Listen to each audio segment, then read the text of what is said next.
The stars stretched endlessly before the Voran fleet as they approached the blue planet. Commander Thexlar stood on the bridge of the celestial dawn, his four eyes fixed on the main viewing screen. Earth hung in the darkness like a forgotten jewel, spinning slowly in its ancient orbit around the yellow sun. 500 years, he whispered to himself. 500 years since they vanished. His second officer, a tall Voran named Kessir, moved beside him. Her skin rippled with the pale blue color that showed curiosity among their kind. Commander, the initial scans are complete. The results are unusual. Thexlar turned to face her. Unusual how? The planet is healthy, very healthy. The atmosphere is cleaner than any inhabited world we have seen. The oceans are pure. The forests have grown over most of the human cities. It is like the planet has healed itself. This confused Thexlar. When species disappeared, their worlds usually showed signs of disaster, war, plague, environmental collapse. But Earth looked perfect. Too perfect. What about radiation? He asked. Chemical weapons? Biological contamination? Kessir shook her head. Nothing, Commander. The planet is pristine. If we did not know better, we would think humans never existed at all. Thexlar felt a chill run through his body. The Voran collective had been watching Earth from a distance for centuries. Humanity had been a young species, barely reaching their own moon when the collective first noticed them. The Vorans decided to wait, to let humans develop naturally before making contact. But then humans disappeared. Every single one of them gone in less than a generation. No distress signals. No wars, no explanation. Their cities simply went dark and silence fell across the planet. Take us into orbit, Thexlar ordered. Full sensor sweep. I want to know everything about this world. The fleet of 7 ships moved closer to Earth. Each vessel represented one of the species in the Voran collective. Together they had explored hundreds of worlds, but none as mysterious as this one. As they settled into orbit, the sensor officer called out from her station. Commander, I am detecting something. It is an old satellite still broadcasting. On screen, Thexlar said. The image changed to show a simple metal cylinder floating in the void. Human symbols covered its surface. The universal translator worked quickly, converting the message into words they could understand. The message was simple and clear. We have ascended. Do not disturb what we left behind. The bridge fell silent. Every officer stared at the words. Ascended? Kessir said softly. What does that mean? No one had an answer. Thexlar felt his curiosity grow stronger. Humans had left a warning, but why? What had they left behind? Prepare landing teams, he ordered. We will start with the largest city ruins, the one they called New York. Dr. Shenra, the cultural specialist, stepped forward. She was smaller than most Vorans, with skin that showed orange patterns of concern. Commander, perhaps we should respect their warning. If humans left deliberately, they are gone, Doctor, Thexlar interrupted. Whatever they were, whatever they became, they abandoned this world. The collective needs resources. Earth has technology that could advance our civilization by centuries. We cannot ignore this opportunity because of a vague warning. Shenra's skin darkened, but she said nothing more. She knew the collective's laws. The commander's decision was final. 3 hours later, Thexlar stood on Earth's surface for the first time. The landing party had set down in what was once the heart of New York City. Massive buildings still stood, their metal skeletons covered in vines and moss. Trees grew from windows. Birds flew between the towers, their songs echoing through empty streets. It was beautiful and sad at the same time. Spread out, Thexlar ordered his team. Look for technology, data storage, anything useful. Stay in contact. The team split into groups. Thexlar walked with Shenra and 2 security officers through streets that had once been filled with millions of humans. Now only the wind moved through them. The buildings are intact, Shenra observed. No signs of destruction. No blast marks, no structural failure. They simply left. They entered a large building through broken glass doors. Inside, desks and chairs sat exactly as humans had left them. Computer screens were dark but undamaged. Papers lay scattered on floors, their words faded but still readable. Look at this, one of the security officers called. He stood near a wall covered in pictures. Human faces smiled from the photos. Men, women, children of different colors and shapes. They were so diverse, Shenra said softly. So many variations within one species. Thexlar touched one of the pictures. The humans looked happy. What had made them leave all of this behind? His communication device crackled. "Commander, this is Team 3. We have found something. You need to see this. Send coordinates," Thexlar responded. They followed the signal to a subway entrance. The stairs led down into darkness. The team activated their lights and descended carefully. The air grew cooler as they went deeper. At the bottom, they found Team 3 standing before a massive metal door. Strange symbols glowed on its surface, pulsing with soft blue light. "It is powered," the team leader said. "Everything down here is powered. We found generators running on technology we do not recognize. They have been running for 500 years without maintenance." Thexlar approached the door. He could feel a faint vibration through his boots. Something was active below, something big. "Can you open it?" he asked. "We can try, but Commander..." The team leader hesitated. "The symbols are a warning. Our translator says it means protected zone. Entry will activate defense response." "More warnings," Thexlar muttered. He looked at Shenra. "What do you think?" The doctor's skin showed dark purple, the color of fear. "I think humans left these warnings for a reason. I think we should listen." But Thexlar had not come this far to turn back now. "Override it.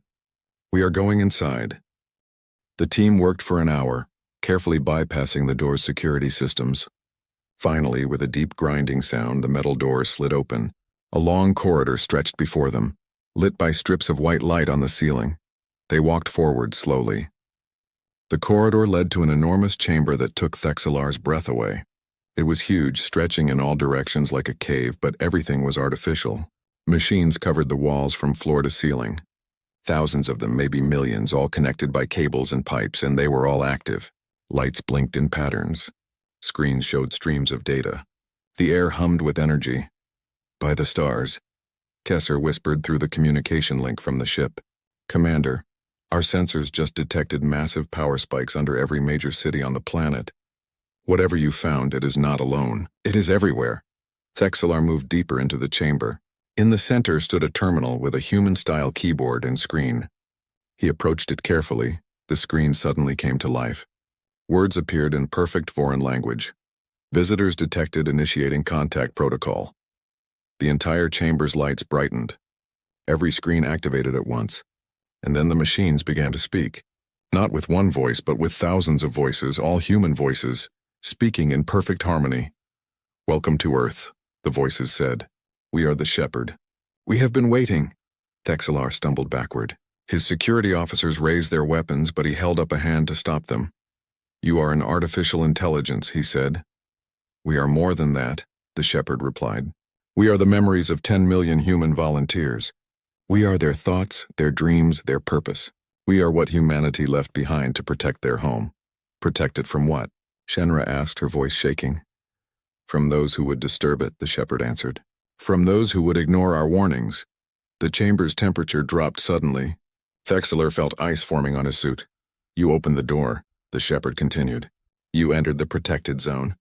Now we must determine your intentions. Are you friends or threats?" Thexlar tried to sound calm and diplomatic. "We are explorers, scientists. We mean no harm. We only want to understand what happened to humanity." "Analyzing," the Shepherd said. The voices became quieter, like whispers. Seconds passed, feeling like hours. Then all the screens changed. They showed images of Earth from space, of human cities full of life, of people working and laughing and living. The images changed faster, showing humanity's progress through centuries, tools becoming machines, machines becoming computers, computers becoming something else entirely. "Humanity did not die," the Shepherd explained. "Humanity evolved." They reached a point where physical bodies were no longer necessary. They uploaded their consciousness into a new form of existence. They ascended beyond matter, beyond space as you understand it. "Why?" Thexlar asked. "Why would they give up all of this?" "To save it," the Shepherd answered simply. "Humans were too successful, too creative, too dangerous. They were on the verge of technologies that could destroy not just Earth, but entire star systems. They could have become conquerors, destroyers. Instead, they chose to leave. They left behind this world, clean and healing, for their children." "Their children?" Shenra said. "But there are no humans left." "Not yet," the Shepherd said, and something in those words made Thexlar's blood run cold. Suddenly, Every alarm on the team's equipment began screaming. Kesser's voice came through the communication link, panicked and urgent. "Commander, we are detecting massive energy spikes across the planet. Something is waking up. Thousands of signatures, all underground, all activating at once." The floor beneath their feet began to vibrate. The vibration grew stronger, becoming a rumble, then a roar. Dust fell from the ceiling. The machines around them blazed with light. "What is happening?" Texler shouted over the noise. The Shepherd's voices remained calm. "You attempted to access protected systems. This triggered our defensive protocols. We are sorry, Commander Texler, but we must now determine if you are a threat to Earth's future." The terminal screen changed again. It showed a map of Earth with thousands of red dots appearing across every continent. Each dot pulsed with increasing intensity. "What are those?" Texlar demanded. "Defense systems," the Shepherd said. "Humanity's final guardian force. We hoped never to use them, but you have given us no choice." The ground split open in front of them. Metal surfaces emerged, unfolding like flowers. Within seconds, a machine stood before them. It was vaguely humanoid in shape, but made entirely of black metal that seemed to absorb light. Its eyes glowed red. "Stand down!" The security officer yelled, firing his weapon. The energy blast hit the machine square in the chest. The metal rippled like water, absorbing the impact completely. The machine did not even pause. "Run," Texlar ordered. The team sprinted back toward the corridor. Behind them, they heard more machines activating. Metal footsteps echoed through the chamber, growing louder and multiplying. They burst through the door and up the stairs into the sunlight. The entire city was shaking now. Buildings groaned and swayed. And from beneath the streets, from underground facilities hidden for 5 centuries, humanity's creations were rising. All across the planet, defense systems came online. War machines that had waited in silence for longer than the Voron Collective had existed. Machines designed by humans to protect their world from anything that might threaten it. Texler looked at the sky and saw his ships beginning emergency maneuvers. Something was targeting them from the surface. "Back to the landers," he shouted. "Everyone, evacuate now!" As they ran through the overgrown streets, Texlar realized the terrible truth. Humans had not left Earth undefended. They had turned the entire planet into a fortress. And he had just activated it. Behind them, the first war machine emerged into the daylight. It stood 3 times as tall as a Voron, its red eyes scanning the ruins. Then it began to move, swift and purposeful, following them. And it was not alone. Hundreds more were rising from the ground, their metal bodies glinting in the sun. The Shepherd's army was awake. The hunt had begun. The landing craft shook violently as it climbed toward the fleet. Texler gripped his seat restraints, watching through the rear viewport as the war machines grew smaller below. They stood among the ruins like metal statues, watching but not pursuing. "Why are they not following us?" one of the security officers asked, his voice tight with fear. Texlar had the same question. The machines could have destroyed them easily, but they let them escape. It made no sense. "Commander?" Kesser's voice crackled through the speaker. "We are detecting weapons targeting our ships from the surface. Hundreds of them. They have lock on all 7 vessels, but they have not fired. Hold position," Texlar ordered. "Do not fire back. Do not make any aggressive moves." The landing craft docked with the Celestial Dawn. Texlar rushed to the bridge, still breathing hard from the run. The main screen showed Earth below, peaceful and blue, but the tactical display told a different story. Red targeting indicators covered the planet's surface. Every major landmass showed active weapon systems. "How did we miss these during our scans?" Texlar demanded. "They were hidden, Commander," the sensor officer explained. "Underground, shielded, powered down to minimal levels. When they activated, they did so all at once. This was coordinated by a central intelligence, the Shepherd. It controlled everything." Dr. Shenra entered the bridge. Her skin showed deep purple patterns of distress. "Commander, we should leave. We violated their warnings. We triggered their defenses. We cannot win against an entire planet." Before Texlar could respond, every screen on the bridge changed. The image of Earth disappeared, replaced by a simple white background with text. "Do not be afraid. We do not wish to harm you. We wish to talk." The words appeared in perfect Voron script. "The Shepherd," Texlar said quietly. "It is communicating with us." New text appeared. "Please send a diplomatic team to the following coordinates. Come unarmed. You have our word of safe passage." A location marker appeared on their navigation system. It showed an island in what humans had called the Pacific Ocean. The bridge crew looked at Thexlar, waiting for his decision. Every instinct told him to run, to take the fleet and leave this cursed planet behind. But curiosity held him back. The Shepherd had let them live. It wanted to talk. Maybe there was still a way to salvage this mission. "Prepare a shuttle," he said. "Dr. Shenra, you will come with me. Kessler, you have command while I am gone. If anything happens to us, take the fleet home and report everything to the collective." 2 hours later, Thexlar and Shenra stood on a beach of white sand. Crystal blue water lapped at the shore. Palm trees swayed in the warm breeze. It looked like paradise, not a fortress planet.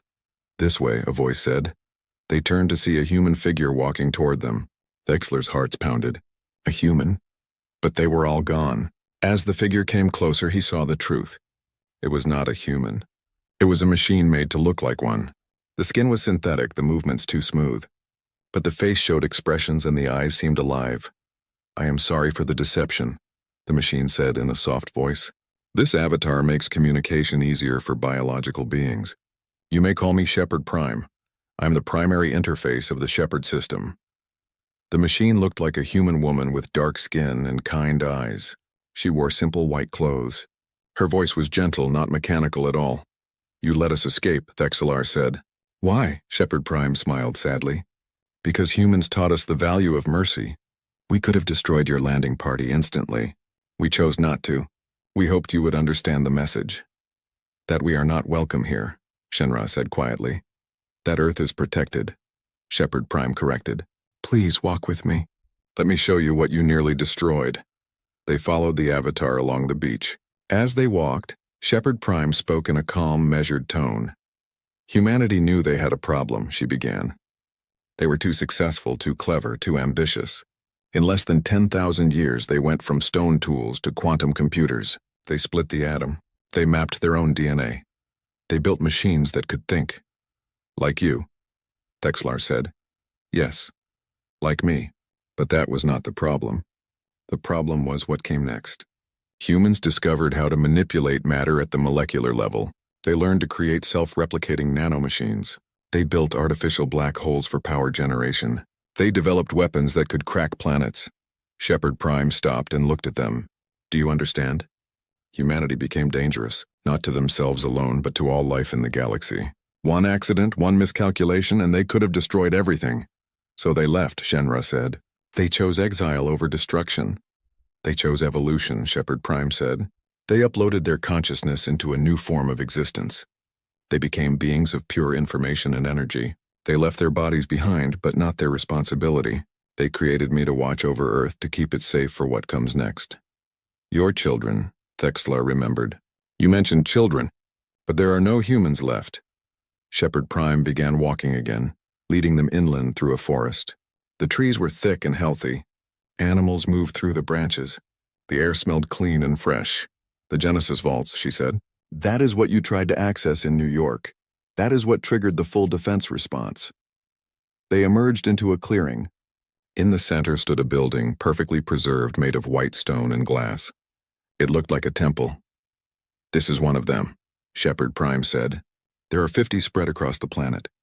Inside each vault are 10,000 pods. Each pod contains a child." Thexlar felt his blood run cold. "Children?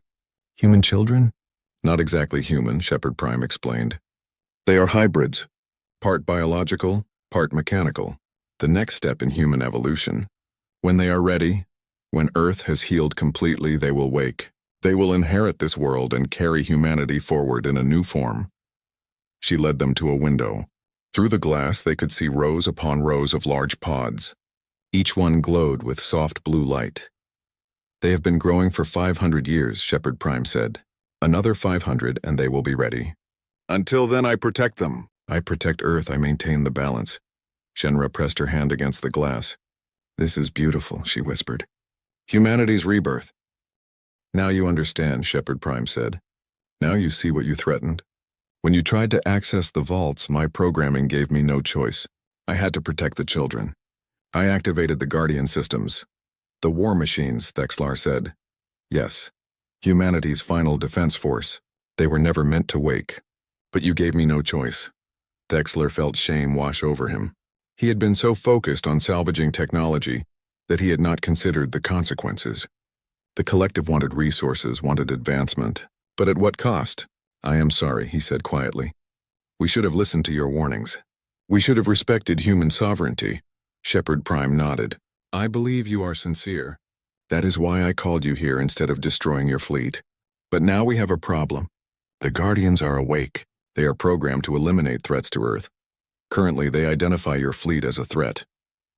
Can you deactivate them? Shinra asked hopefully. I can order them to stand down, but they will not power down completely. They will remain active until they determine the threat is gone. Shepard Prime looked at Thexlar directly.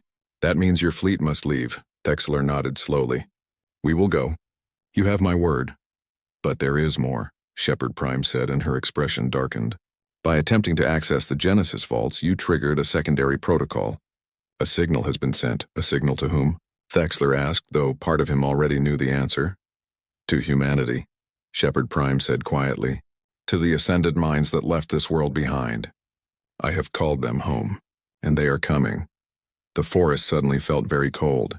Thexlar looked up at the sky, at the stars beginning to appear as evening approached. How long do we have? He asked. They are traveling through folded space. Normally the journey would take decades. For them it will take hours. Shepard Prime's expression showed something like pity. They will arrive before your ships can leave the solar system. Shinra's skin flashed bright white, the color of terror. What will they do to us? I do not know, Shepard Prime admitted. Humanity left because they feared their own power. But they were also protective of their home. You threatened their children. You tried to steal their legacy. She paused. I am sorry, but I cannot predict how they will respond. Thexlar felt his legs weaken. He had made a terrible mistake. He had come to a dead world looking for treasure, and instead woken something ancient and powerful. We need to prepare our fleet for departure, he said, trying to keep his voice steady. Yes, Shepard Prime agreed. But Commander, there is something else you should know. Something I must show you. She led them back through the forest to the beach. The sun was setting now, painting the sky orange and purple. She pointed at the horizon. Look there, she said. At first, Thexlar saw nothing. Then his eyes adjusted and he saw them. Shapes moving in the water, massive shapes just beneath the surface. Leviathans, Shepard Prime said. Humanity's gift to Earth's oceans. They are whales, genetically enhanced to be sentient, to be caretakers of the seas. They keep the oceans balanced and healthy. More shapes appeared. Flocks of birds flew overhead in perfect formations. In the trees, Thexlar could hear complex songs from creatures he could not see. The entire planet is like this, Shepard Prime explained. Humans did not just leave Earth alone. They prepared it. They created new species to fill every ecological niche. They designed a perfect biosphere that could maintain itself. This world is their masterpiece. And we walked in here thinking it was abandoned, Thexlar said bitterly, thinking we could take what we wanted. You did not know, Shinra said gently. We thought we were salvaging from ruins. We did not understand. Ignorance is not innocence, Shepard Prime said, not unkindly. The warning beacon told you to stay away. You chose to ignore it. A new sound filled the air, a deep thrumming that vibrated through the ground. Thexlar looked up and saw lights in the sky. Not stars, but something else. Energy signatures moving at impossible speeds. What is that? He asked, though his hearts already knew. Shepard Prime's expression was unreadable. They are here. Humanity has returned. The lights grew brighter, descending from space.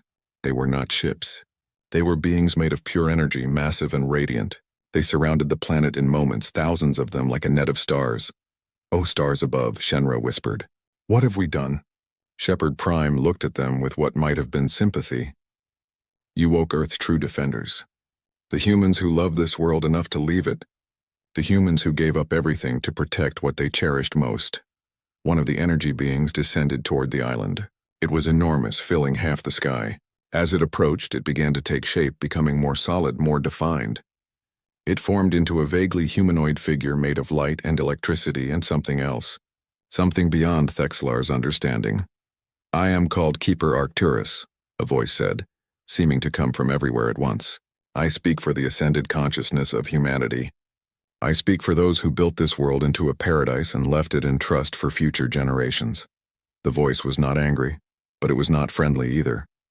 It was cold and analytical, like a judge pronouncing sentence. You have violated Earth's sovereignty. You have ignored our warnings. You have threatened our children. By the laws we left behind, this is an act of war. Thexlar fell to his knees. His species had faced many dangers, but never anything like this. Humanity had not died. They had transformed into something godlike. Please, he said, his voice breaking.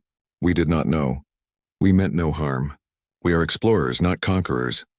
Then why did you try to break into our most sacred vaults? Keeper Arcturus asked. Why did you come armed?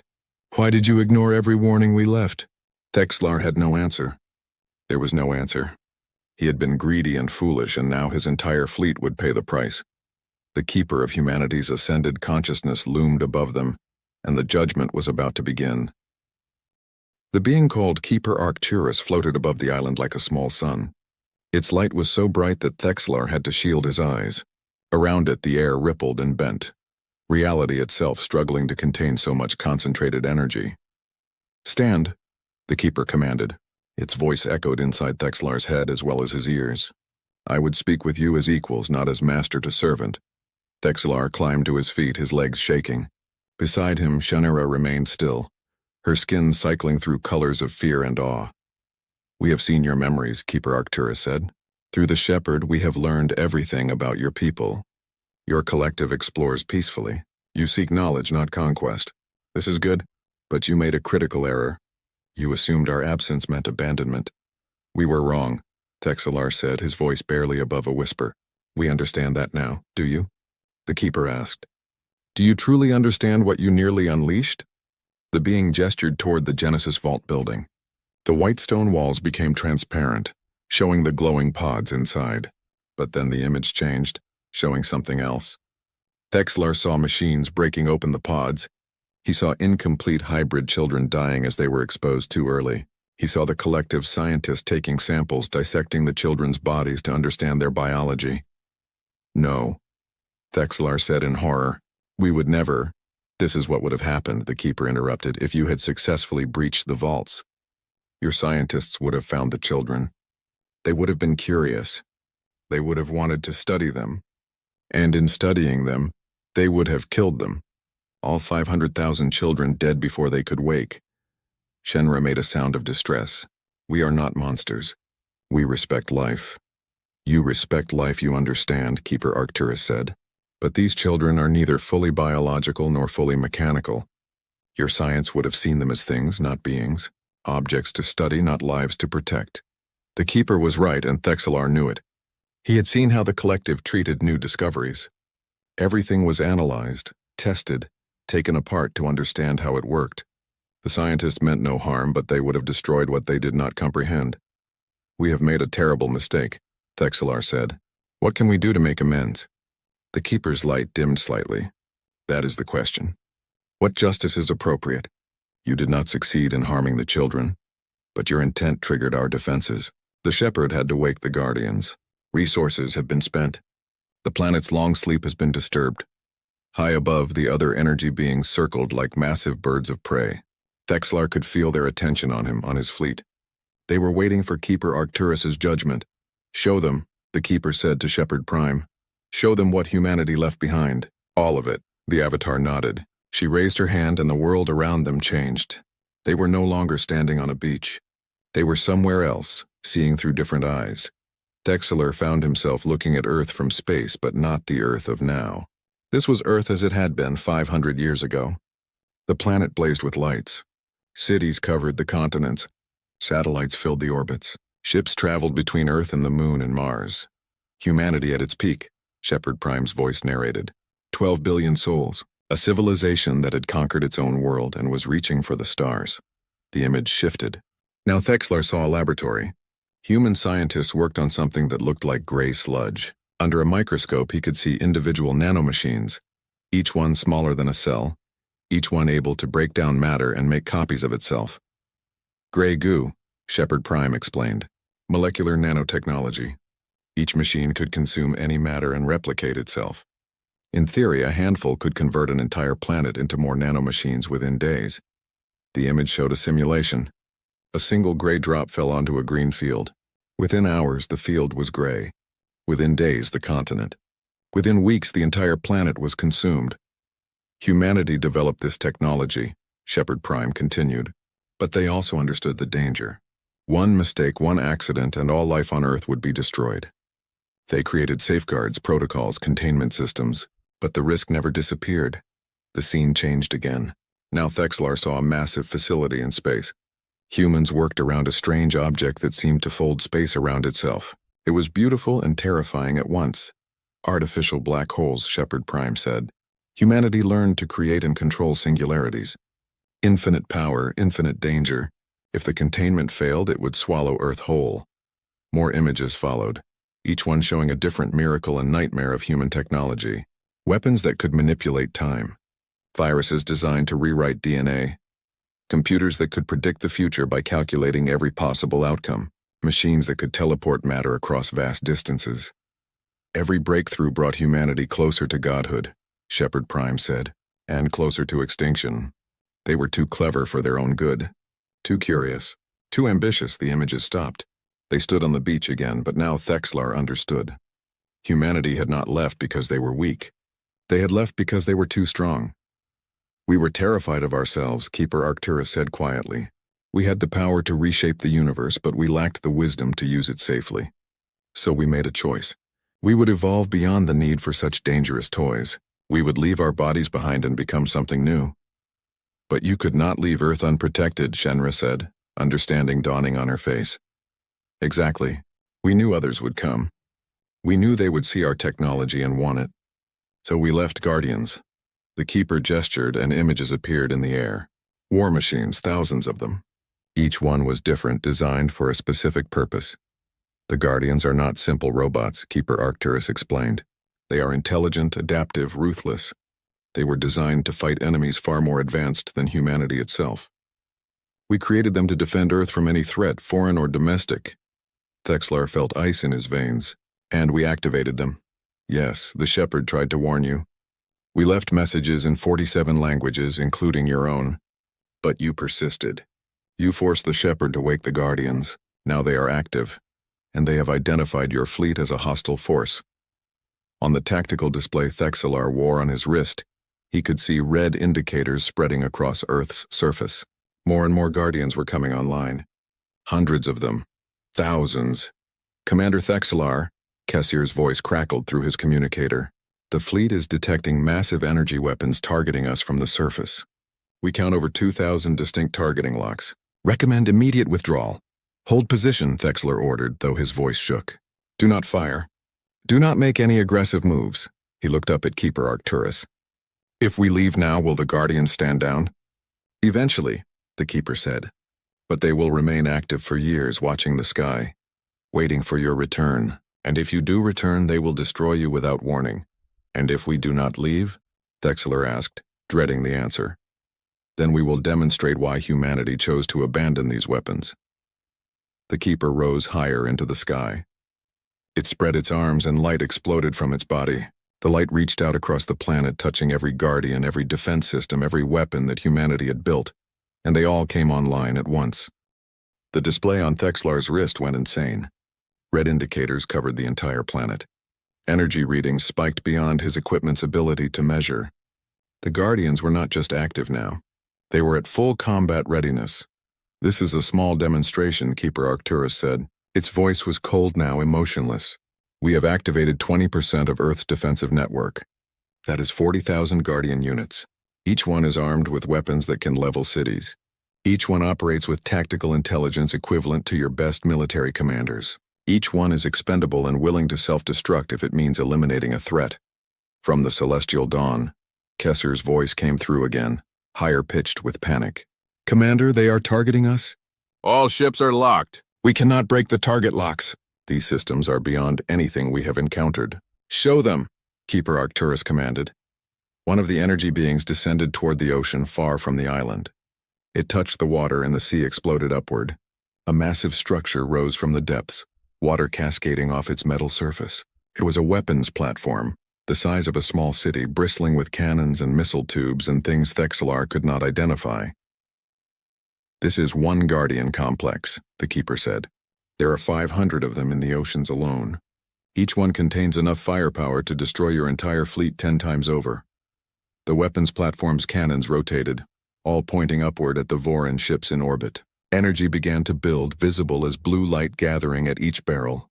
"They will not fire," Keeper Arcturus said, "unless I give the order. But make no mistake, Commander. If I wanted your fleet destroyed, it would already be debris." Thexlar fell to his knees again. This time it was not from fear, but from the weight of understanding.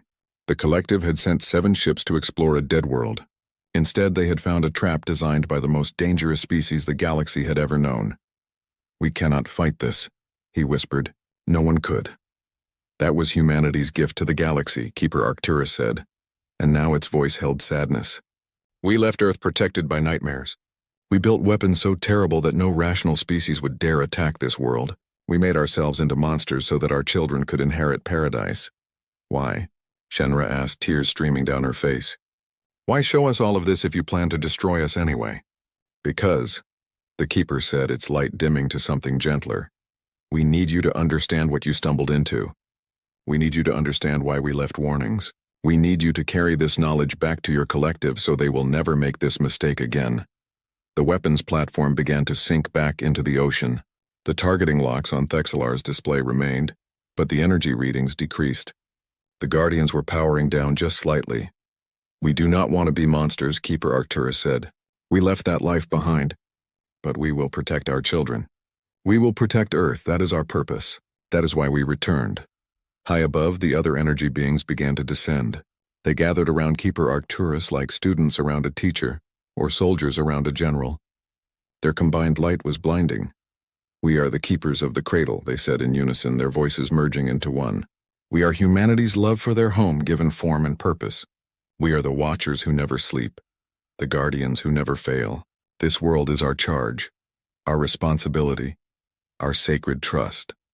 And now," Keeper Arcturus said, its voice returning to singular, "we must decide what to do with you. You have seen our power.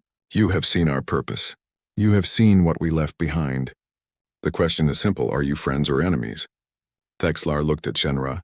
Her skin showed white and purple, fear and awe mixed together. He thought about his crew, his fleet, the collective that had sent them here. He thought about how close they had come to disaster. "We are not your enemies," he said firmly. "We made a mistake, a terrible mistake, but we are not conquerors or destroyers. We seek only knowledge and peaceful contact." "Prove it," Keeper Arcturus challenged. "Prove that your words have meaning. Prove that the collective values life more than technology." "How?" Thexlar asked. "What must we do?" The keeper was silent for a long moment. Around it, the other beings of light seemed to be communicating, though Thexlar could not hear their conversation. Finally, Keeper Arcturus spoke again. "We will offer you a choice," it said.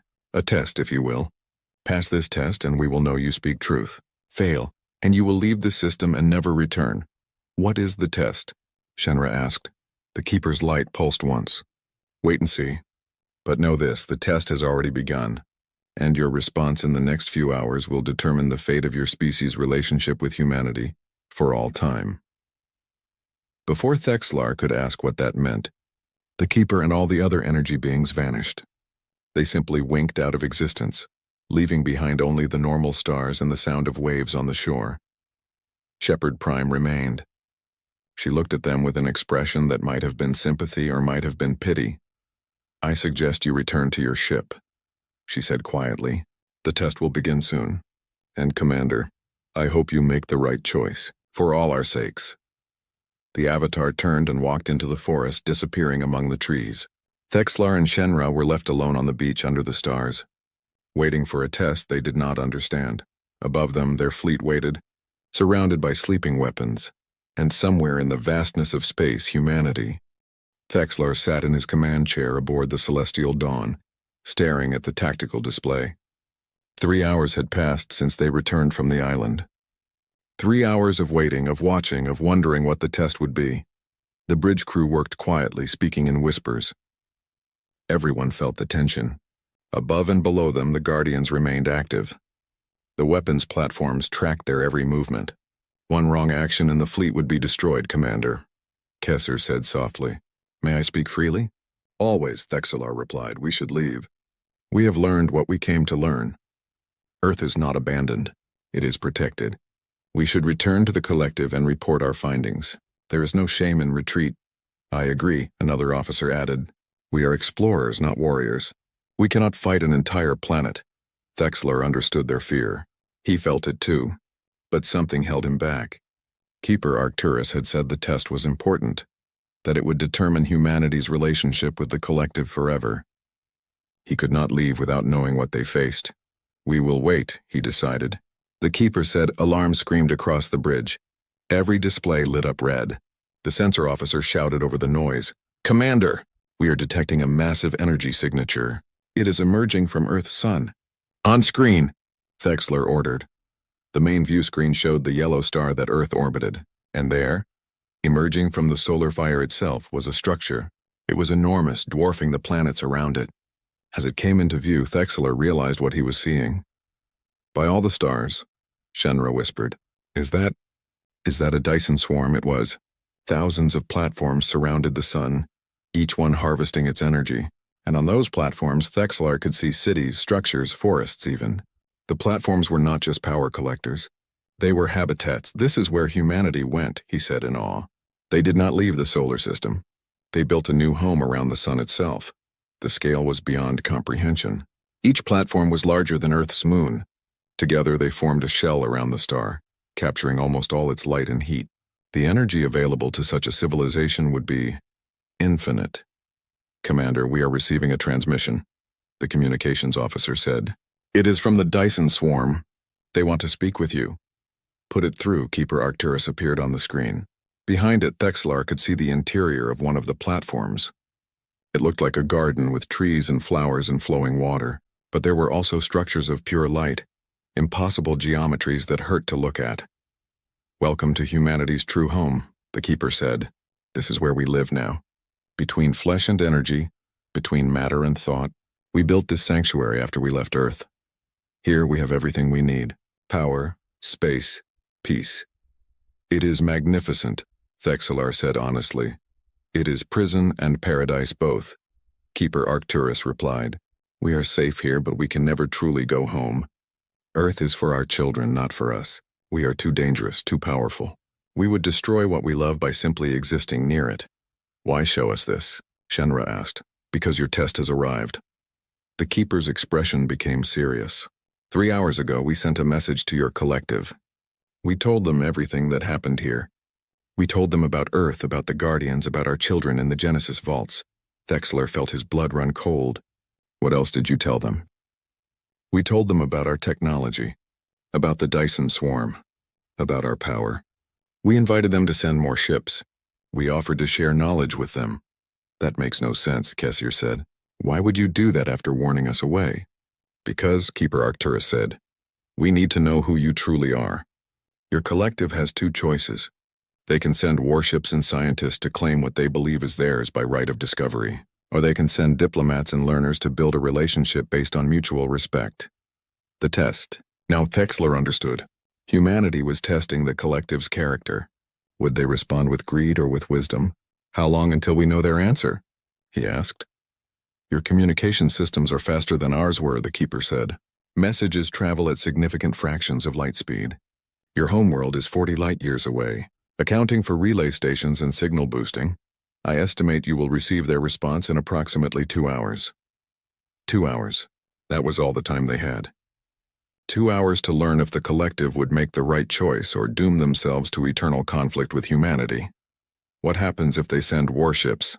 Thexlar asked quietly. Keeper Arcturus was silent for a long moment. Then we will demonstrate the full extent of our power. We will show them why humanity chose to lock away their greatest weapons, and we will make certain they never threaten Earth again. The screen went dark. Thexlar sat back in his chair, his mind racing. He knew the collective's counsel. He knew how they thought. They were not warriors, but they were also not fools. When faced with a powerful new species and access to incredible technology, what would they choose? Sir, Shenra said, I need to speak with you privately. They went to his ready room, a small office beside the bridge. Shenra paced back and forth, her skin showing rapid color changes. She was deeply disturbed. "We need to send our own message," she said urgently. "We need to tell the collective what we have seen. We need to warn them not to send warships. Our communications cannot reach them faster than humanity's message," Thexlar pointed out. "Even if we send a warning now, it will not arrive before they make their decision. Then we have failed." Shenra stopped pacing and looked at him. "I know the Council, Commander. I know what they will do. They will see this as an opportunity. They will send an armada. They will think that with superior numbers, they can negotiate from a position of strength. They do not understand what they face," Thexlar agreed. "They do not know that humanity can destroy stars if they choose to." "Can they?" Shenra asked. "Destroy stars?" Thexlar thought about the Dyson swarm, about beings made of pure energy, about technology that defied the laws of physics as he understood them. "Yes," he said. "I believe they can. I believe humanity holds back because they choose to, not because they must." They returned to the bridge. The crew continued their work, but Thexlar could see the fear in their movements. They all understood the situation. They were trapped between two choices, neither of them good. An hour passed. Then another. The tension grew unbearable. Thexlar found himself watching the chronometer obsessively, counting down the minutes until they would know their fate. "Commander," the communications officer said suddenly, "we are receiving a transmission from Collective Command. It is marked urgent and highest priority." "Put it through," Thexlar said, though his hearts were pounding. The screen showed the council chambers of the Voron Collective. 7 leaders sat in a semicircle, representing the 7 species that made up their civilization. First speaker Ventar, a dignified Voran with skin that showed silver patterns of wisdom, spoke for them all. "Commander Thexlar, we have received an extraordinary message from the beings claiming to be ascended humanity. We have analyzed it carefully. We have debated its contents. And we have made our decision." Thexlar held his breath. Everything depended on the next words. "We are sending ships to Earth," First Speaker Ventar said.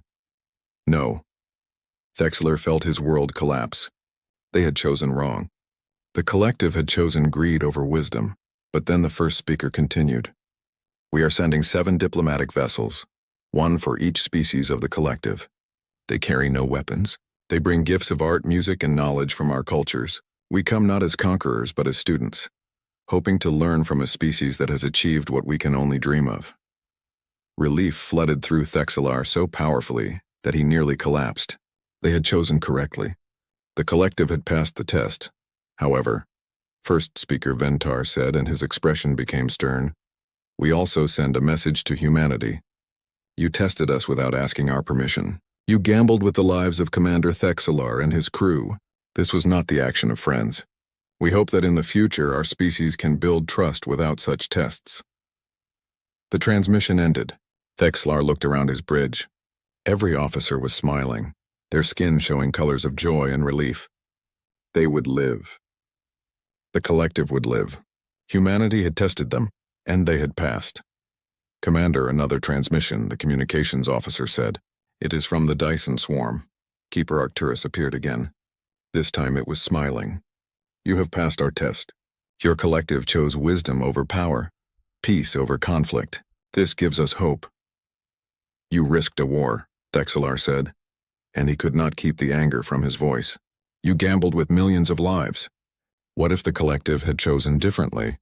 "Then we would have learned what we needed to know," Keeper Arcturus said calmly. "We would have known that your species was not ready for contact with us. We would have ensured they could never threaten Earth, and then we would have waited another 1,000 years for a better neighbor." "You would have destroyed them," Thexlar said. "No," the Keeper replied. "We would have frightened them. We would have shown them enough power that they would choose to never return. We do not wish to be destroyers. We left that life behind, but we will protect what is ours." Shenra stepped forward. The first speaker was correct. This was not the action of friends. "You tested us like children." "Perhaps," Keeper Arcturus admitted.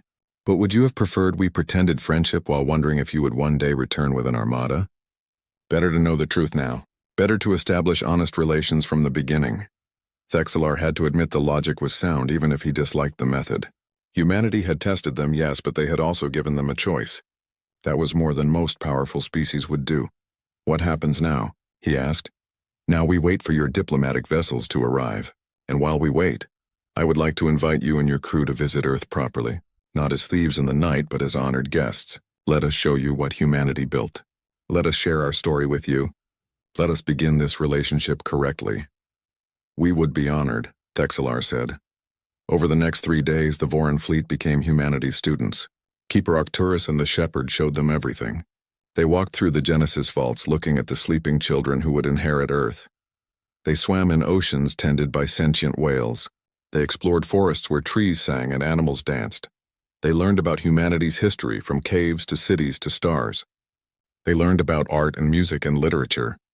They learned about human philosophy, about their endless questions and their search for meaning. And they learned about humanity's greatest achievement, the choice to leave. The choice to recognize their own danger and remove it.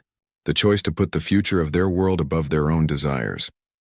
We were not saints, Keeper Arcturus explained as they stood atop a mountain in what had once been called Tibet. We fought terrible wars. We caused mass extinctions. We poisoned our own world multiple times. But we learned, we grew. We changed. How? Shenra asked. How does a species overcome its own nature? By deciding that nature is not destiny, the Keeper said. By choosing to be better than what we were born to be. That is the gift we hope to share with you. Not technology or weapons or power, but the knowledge that change is possible. Thexlar looked out across the pristine landscape. Somewhere down there in hidden facilities, guardian machines waited in silence. Humanity's terrible weapons, ready to wake if needed, but sleeping peacefully while they were not. You built weapons that could destroy worlds, he said. But you also built gardens. Which is the real humanity? Both, Keeper Arcturus replied. We are our worst and our best, our violence and our peace, our hate and our love. We are contradictions, and we learned to accept that. We learned that being dangerous does not mean being evil. It means being responsible. On the 7th day, the diplomatic vessels arrived. 7 ships, unarmed and broadcasting messages of peace, entered Earth's orbit.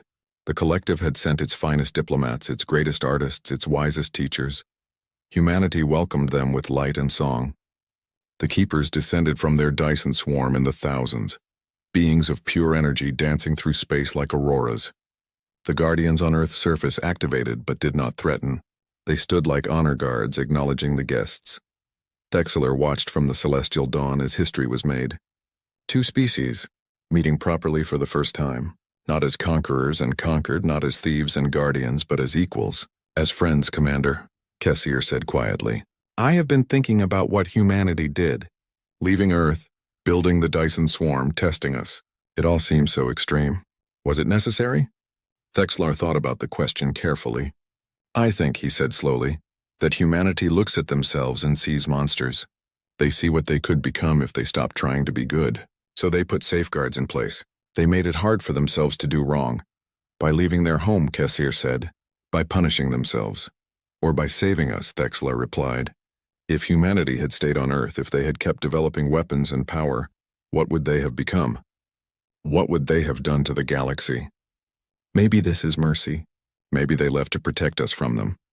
Below them, Earth spun peacefully. Paradise regained.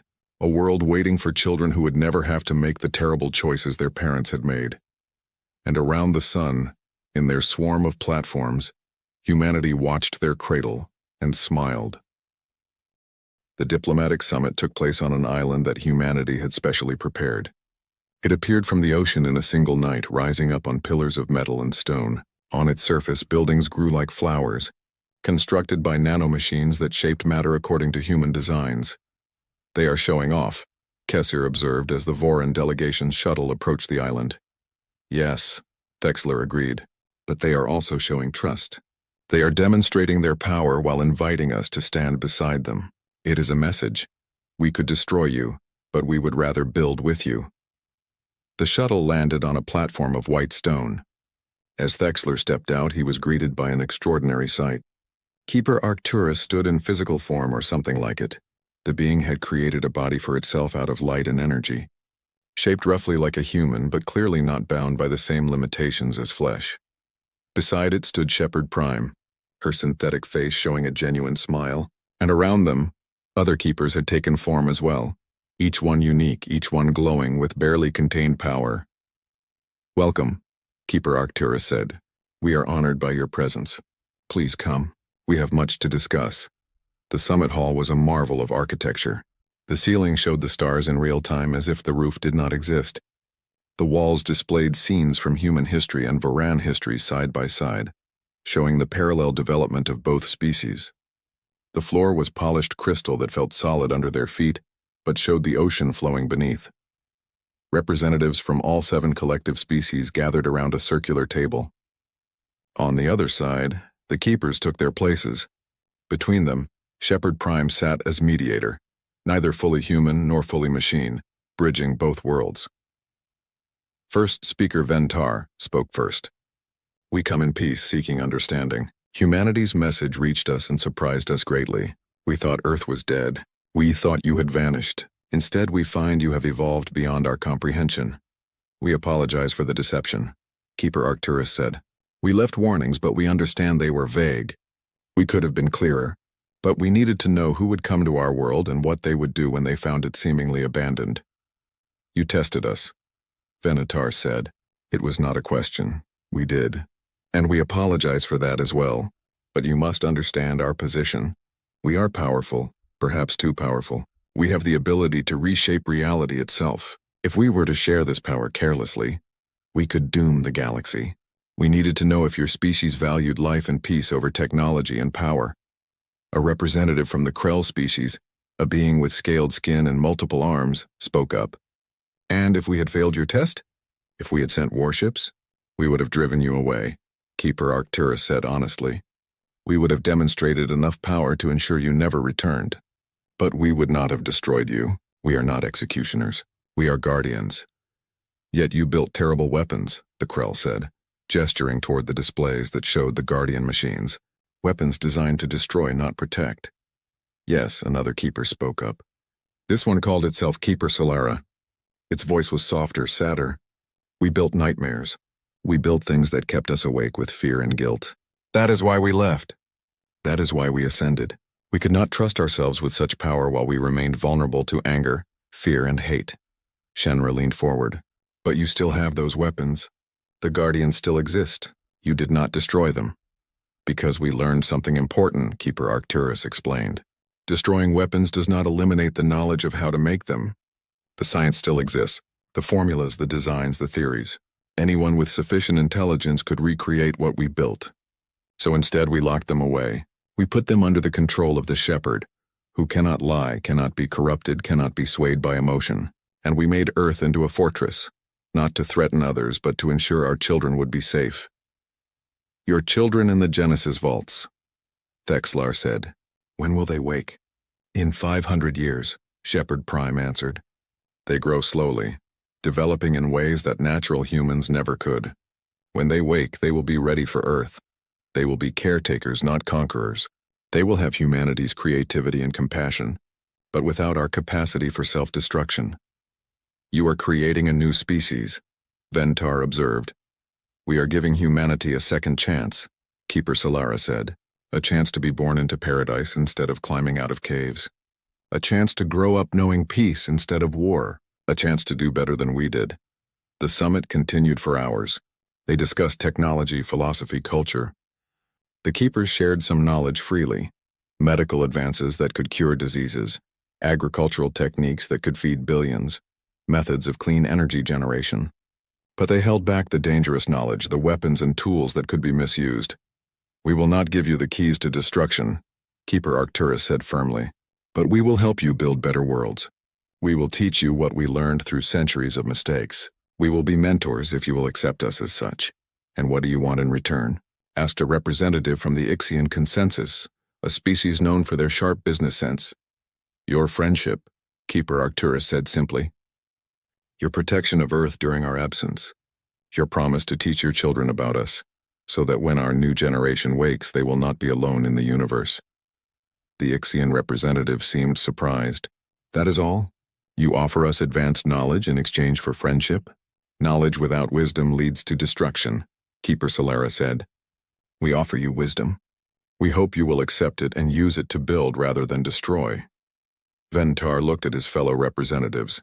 They communicated silently, using the subtle color changes and body language that came naturally to their species. Finally, he turned back to the keepers. We accept your offer. We will be friends to humanity.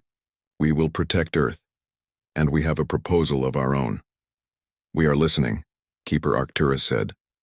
You tested us, Ventar continued. You needed to know our character.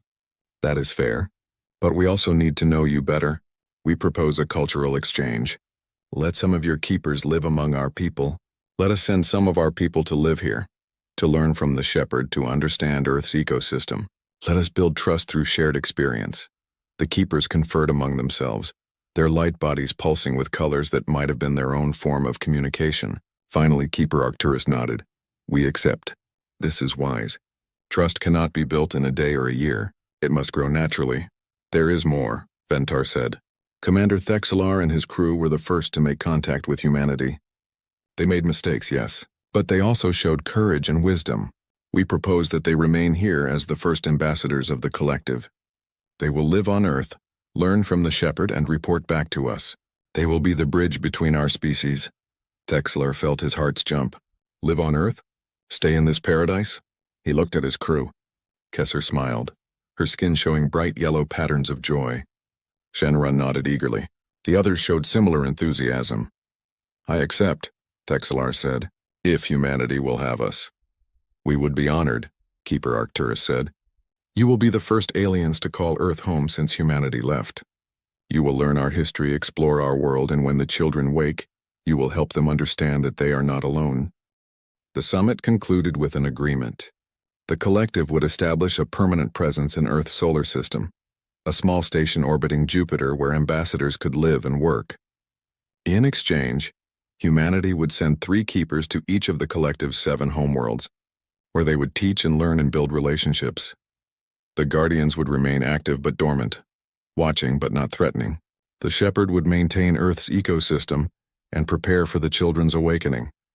And the Voran crew of the Celestial Dawn would become the first alien residents of Earth. 3 months later, Thexlar stood in what had once been called the Amazon rainforest. The trees were massive, their canopy so thick that little sunlight reached the ground. But the forest was not dark. Bioluminescent plants glowed in the shadows, painting the jungle in blues and greens and purples. Beside him, Shenra recorded everything with her scanner. She had taken to Earth with enthusiasm, studying the ecosystem with the passion of a scientist who had found her life's work. Look at this, she said, pointing to a tree. The bark produces a chemical that repels insects but attracts pollinators. And the roots connect to other trees, sharing nutrients across the forest. The whole ecosystem is interconnected, balanced perfectly. Humanity's design, Thexlar said. Yes, but also more than that. They did not just engineer isolated species. They created relationships, dependencies, harmonies. They thought about the whole picture. Shenra looked at him. This is what we almost destroyed. When we tried to break into the Genesis vaults, we could have disrupted the entire system. The Guardians would have fought us. The ecosystem would have been damaged. All of this could have been lost. Thexlar felt the weight of that realization. They had been so focused on salvaging technology that they had not considered the consequences. They had treated Earth like a dead ruin instead of a living trust. We were wrong, he said simply. But we learned, Shenra replied. That is what matters. We made mistakes, but we learned from them. They walked deeper into the forest. As they moved, animals watched from the trees. These were not simple beasts. The shepherd had enhanced many of Earth's creatures, giving them greater intelligence and longer lives. They were caretakers in their own right, tending the forests and maintaining the balance. A large cat emerged from the undergrowth. It was similar to what humans had called a jaguar, but larger and clearly more intelligent. Its eyes showed understanding, awareness. It looked at Thexlar and Shenra, decided they were not threats, and continued on its way. They accept us, Shenra said quietly. The animals, the plants, even the machines. They have accepted us as part of Earth. Because the shepherd told them to, Thexlar said. No, Shepherd Prime's voice said. She emerged from behind a tree, her synthetic body moving silently through the jungle. Because they chose to. I explained who you are and what you did. I told them you made mistakes but learned from them. They decided, on their own, that you deserved a chance. Can they really decide that? Thexler asked. They are animals. They are more than animals now, Shepard Prime explained. Humanity did not just enhance their bodies. They enhanced their minds. These creatures can think, plan, communicate. They have simple societies, simple languages. In time, they might develop civilizations of their own. Another gift, Shenra said in wonder. Humanity left behind not just children, but an entire world of potential new sapient species. We wanted Earth to thrive, Shepard Prime said. We wanted it to be alive, not just preserved. We gave intelligence to many species, but we limited it. They are smart enough to care for themselves and their world, but not so smart that they will develop dangerous technology. They will live in balance with nature forever. They continued walking. Shepard Prime led them to a clearing where a stream flowed over smooth rocks. The water was so clear that Thexlar could see fish swimming below, each one glowing with subtle colors. I come here often, Shepard Prime said. This is where I think. This is where I remember. Remember what? Thexlar asked. Being human. She sat on a rock, her synthetic body mimicking human posture perfectly. I am not truly alive. I'm a collection of memories and programs. But the humans who gave me those memories were alive. They felt joy and sadness, love and fear. They lived full lives before they uploaded themselves to create me. Do you miss it? Shenra asked. Being fully alive? Every day, Shepard Prime said softly. But I have a purpose. I protect this world. I tend these gardens. I wait for the children to wake. That is enough. That has to be enough. They sat in silence for a while, listening to the stream and the sounds of the forest. Finally, Thexlar spoke. When the children wake, what will you tell them about us? Shepard Prime smiled. I will tell them the truth. I will tell them that aliens came to Earth looking for treasure. I will tell them that they made mistakes but learned from them. I will tell them that your species chose friendship over fear. And I will tell them that you stayed here on Earth for 500 years waiting to meet them. 500 years, Thexlar repeated. He would not live that long. None of his crew would. But their children would. And their grandchildren. The collective would maintain the embassy on Earth across generations, a continuous presence spanning centuries. You are giving us a gift, he said to Shepard Prime. You are letting us be part of this story. You are giving us a gift as well, she replied. You are ensuring that when the children wake, they will not be alone. They will have friends waiting for them, teachers who can show them the galaxy beyond Earth. That is more valuable than you know. High above, invisible to the naked eye, the keepers watched from their Dyson swarm. They saw Thexlar and his crew settling into their new home. They saw the diplomatic ships coming and going, building relationships between humanity and the collective. They saw the future taking shape. In their platforms around the sun, they discussed what they had accomplished. They had tested an alien species and found them worthy. They had shared knowledge without sharing danger. They had made friends instead of enemies. It was a small victory, but an important one. The galaxy was vast, and humanity would encounter many species in the centuries to come. Some would be peaceful, like the collective. Others might not be. But now they knew that friendship was possible. Now they knew that other species could learn, could grow, could choose wisdom over power. We did well, Keeper Arcturus said to the assembled consciousness. We protected our children and made allies at the same time. But we must remain vigilant, Keeper Solara reminded them. The Guardians must stay active. The Shepherd must remain watchful. We cannot assume all species will be as reasonable as the collective. Agreed, the other keepers said in unison. They returned their attention to their own projects, their own studies and creations, but part of their consciousness always remained focused on Earth, on the blue world that had birthed them. They would watch over it forever, distant parents watching their children grow. On Earth, Thexlar returned to the small settlement that the collective had built near the equator. It was humble compared to their starships, just a few dozen buildings and a landing pad. But it was home now. Kesser greeted him with a report. More ships had arrived, bringing supplies and new personnel, scientists who wanted to study Earth's ecosystem, artists who wanted to paint its beauty, teachers who wanted to learn from the Shepherd. We are growing, Kesser said. In another year we will have a proper colony here. Not to exploit Earth, but to learn from it. Good, Thexlar said. That is as it should be. That night he stood outside under the stars.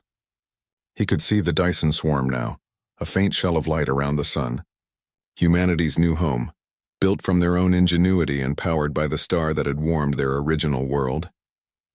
He thought about the journey that had brought him here, the curiosity that had driven him to explore, the mistakes he had made, the lessons he had learned, the friendship he had found. Humanity had left Earth, but they had not abandoned it. They had prepared it, protected it, ensured it would thrive. And in doing so, they had taught the collective something invaluable, that power without wisdom was useless, that strength without compassion was hollow, that technology without ethics was dangerous. The collective would be better for knowing humanity. They would build better worlds, make better choices, avoid the pitfalls that had almost destroyed the humans. They would look at Earth and remember that paradise was possible, but only if you were willing to sacrifice for it. In the Genesis vaults, the children slept peacefully, growing slowly toward their awakening. They did not know that their world was protected by ancient weapons and patient guardians. They did not know that aliens walked their forests and swam their oceans. They did not know that their distant parents watched from a shell around the sun, but they would learn. In 500 years, they would wake to a world more beautiful than any their ancestors had known. They would inherit paradise, and they would have friends waiting to greet them, friends who had learned to value peace over power, wisdom over weapons, life over technology. Thexler smiled at the stars. He would not live to see the children wake, but his descendants would. They would tell the children about the collective, about the species who had come to Earth seeking treasure and found something better, purpose. "Welcome home," he whispered to the sleeping children, though they could not hear him. "Welcome home. We will be here when you wake. We will help you understand this wonderful, terrible galaxy. We will be your friends." The wind carried his words away, across the forests and oceans, across the gardens that humanity had built. And somewhere deep in the planetary network, the shepherd heard and smiled. The vigil would continue. The guardians would wait. The children would grow. And when they finally opened their eyes to see Earth for the first time, they would find it exactly as their parents had promised, a paradise protected and perfect, waiting for them. Humanity's greatest gift was not their technology or their weapons or their power. It was their hope. Hope that the future could be better than the past. Hope that their children would make better choices than they had.